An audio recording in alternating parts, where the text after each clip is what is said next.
زمونږ کتونکو مینوالو نن مونږ بیا دلته کې حاضر یو او تاسو ته داسې مسله ښایو چې کومه عام ده کلم که تاسو کم یو ځناور هم وچیچي نو تاسو ته پکار دي تاسو قریبي کم ډاکټر دی یا ډسپنسري ده یا کم ځای کې تاسو ته د صحت دغه ملاویدي شي فیسیلیټیز نو هلته تاسو رجوع کړئ او د خپل ځان نه په دې کورنۍ ټوټکې دا شیزونه مه استعمالوئ تاسو فوراً ډاکټر ته ځئ او د دې چې کم ویکسین دی هغه استعمالوئ نو تاسو ته به فایده وي.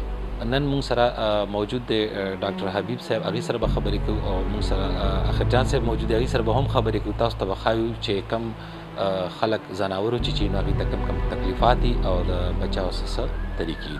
ډاکټر محمد حبیب خان اسسٹنٹ پروفیسر LRH MTI پېښور. ریبیز حوالې سره ما ویل چې تاسو سره یو څو خبرې وکړو ډېرې ضروري دي. ریبیز هغه مرض دی کم چې د سپو د چیچلو نه بعد کېږي هغه سپي کم چې آلریډي انفیکټډ وي. په پاکستان کې دا مرض کافي زیات حد پورې موندې کېږي. په ښه ملکونو کې خو د دې مرض هغه خلک اوس هغه ذکر هم نه کوي یو قسم لا ختم شوی دی خو چونکې تھرډ ورلډ کنټریز پاکستان شو دا سب کانټیننټ شو پکې دې کې اوس هم دا کیسونه شته. ریبیز چې کله یو انسان یو سپی وچیچي هغې چې کوم کله نه چې به هغه ته علامات سټارټ کېږي هغه د یوې هفتې نه واله او د یو څو میاشتو پورې هم دي او کله کله کلونو پس هم راتللی شي. نو اولني علامات به دا چې د مریض داسې ګډې وډې خبرې شروع کړي په سر یې درد سټارټ شي بیا پې چې څونه علامات زیاتېږي نو هغه وایي چې په ما باندې رڼا بدلېږي چې اوبه څکي اوبه څکل پې ډېر زیات ځکه د اوبو څکلو سره د هغه په مرۍ کې داسې یو خاص قسم نیورونز دي چې هغه اکټیویټ کېږي بیا ډېر زیات د اوبو نه خلک تېرېږي یو خاص قسم درد ورته کېږي.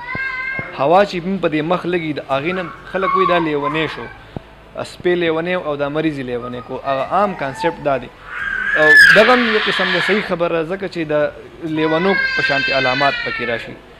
نو کوشش کوئ چې که کورس پې وي که داسې بالکل سټری ډاګ ورته وي لکه دا موږ چې ورته وایو لوګړ د سپی دی د دې دغه د څوک مالک نشته که هر قسمه سپی څوک وچیچي نو هغه د هاسپټل ته ځان رسوي ښه فیسیلیټي ته هلته د ډاکټر سره رجوع کوي هغه ډاکټر به خپل تشخیص حوالې سره کوشنې به ضروري کوي چې د ریبیز د خورېدو امکان د کې شته او که نه شته.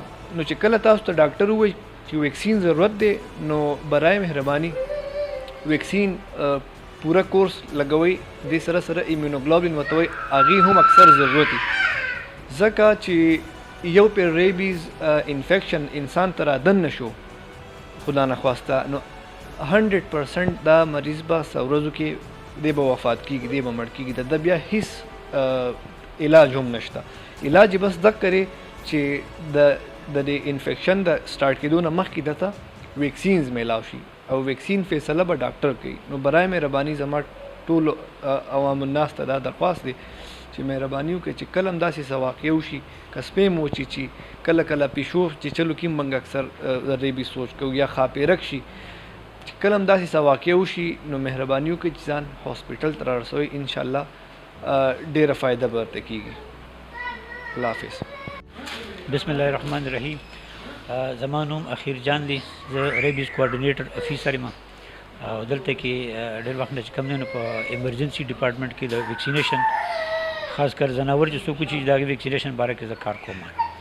احتیاط خو دا پکار دی چې کله یو انسان یو ځناور انسان وچیچي نو که هغه لږ وچیچي که ډېرې وچیچي او که هغه سکریچ مې معمولي کرخ هم راشي په دې لاس باندې دې له پکار دی چې اول د ټولو نه مخکې صابون سره ښه صحیح طریقې سره دا زخم ووینځي او زخم ښه صفا کړي د هغې نه بعد که په یوډین وي ودلګوي که نه وي نو څه دغه نشته خو موږ اسپتال ته چې کوم دی ځان زر رارسوي. په اوله مرحله کې د دې موږ د زخم د صفایي بندوبست وکړو او ورسره چې کوم دی نو ویکسین شروع کړو. ویکسینو طریقه دا ده چې هغه موږ په اوله ورځ باندې په درېیمه ورځ باندې په اوومه ورځ باندې په 14مه ورځ باندې او بیا په 28مه ورځ مطلب دی چې 15 ویکسین دې ته پکار دي. که چېرې بیا مریض له دا پکار دي چې هغه موږ ته صحیح حل ووایي چې یاره دا سپی لیونی و یا روغ و. که چېرې لیونی وي نو بیا موږ ورسره یو بل انجکشن مرګره کوو چې هغې ته امینو ګلوبولین وایي. هغه صرف یو پیره لګي خو هغه د وزن مطابق لګي. به هر حال دا د دې ذمهواري ده چې په وخت باندې راشي او د نورو ټوټکو نه د دې نه ځان وساتي. لکه بعض اوقات بیماران راشي موږ له او بیماران موږ ته هم دا دغه کوي یاره ما پې رانجه لګولي دي، ما پیدا کړي دي، ما چې کوم مالګې سره ووینځم، ما دغه څه ووینځم.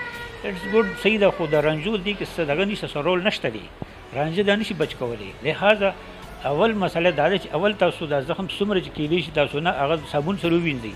صابون سره چې اوبو سره چې تمنه تا زخم ووینځو نو 80% 80% د دې د بیماری چانسز کمیږي. دا یو ښه خبره ده. او بیا مریض لازماً پکار دی چې مریض LRH ته راشي، هغه هسپتال ته راشي. موږ زما جي سرتاج نوم زه ډکي کلی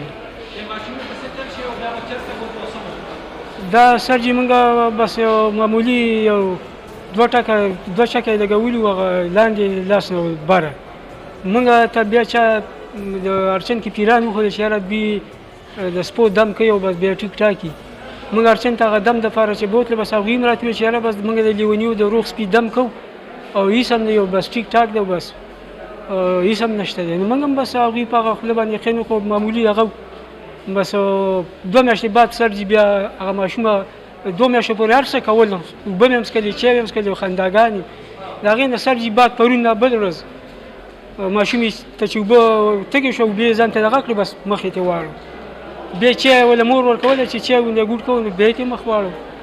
بیا مارچن ته ډاکټرانو له هسپتال ته بوتله، هغوی 2 ډاکټرانو باندې ما چې وګرځول، هغوی ویل چې خو دا خو تاسو ډېر غلط کار کړی دی، دا LRH ته ورسوئ. بس اوس سر جي بس LRH ته م راوړی دی. بس سر جي دا خو بیا څه نه ویل، خو بس هسې بیا ترې نفرت کوو ویلې چې څنګه یې ګیله ځان ته خپله هم ونیوځي، بس مخ بیا ترې واړو. نو بس هغوی زه یم که زما مني نو ډاکټرانو نه علاوه د بل ځای کې کار ځکه نه کوي چې زما دا لور ما باندې خدای بیایي او هغوی بیایي. زه چې ډسپنسر ما همدې LRH کې کړی سر جي، ما کړی سر جي. بس انسان بس یو بل هم دوکه کېږي.